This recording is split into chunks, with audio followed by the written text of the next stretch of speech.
என் தாயாருக்கு ஏன் பேராசை பிடித்த மருமகன்கள் இருக்கிறார்கள் என்பது குறித்து கர்த்தர் எனக்கு வெளிப்படுத்தியதை நான் பகிர்ந்து கொள்ளப் போகிறேன்.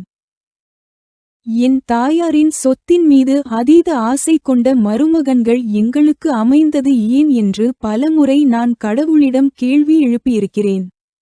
இறைபக்தி கொண்ட மருமகன்களை கடவுள் எங்களுக்கு ஏன் அருளவில்லை?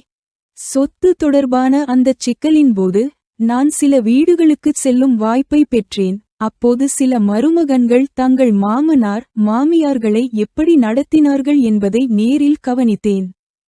அவர்கள் அவர்களை நடத்திய விதத்தைக் கண்டு நான் அதிர்ச்சியடைந்தேன். தங்கள் மருமக்களையும் மருமகள்களையும் மனதார மதித்து நேசிக்கும் பல இறைபக்திமிக்க மாமனார் மாமியார்களை நான் பார்த்திருக்கிறேன்.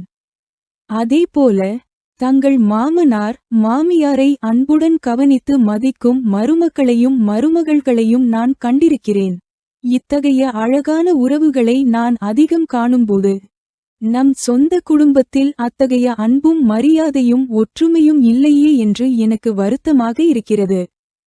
இறைபக்தி சார்ந்த குடும்ப உறவுகள் எவ்வளவு விலைமதிப்பற்றவை மற்றும் அரிதானவை என்பதை இது எனக்கு நினைவூட்டுகிறது.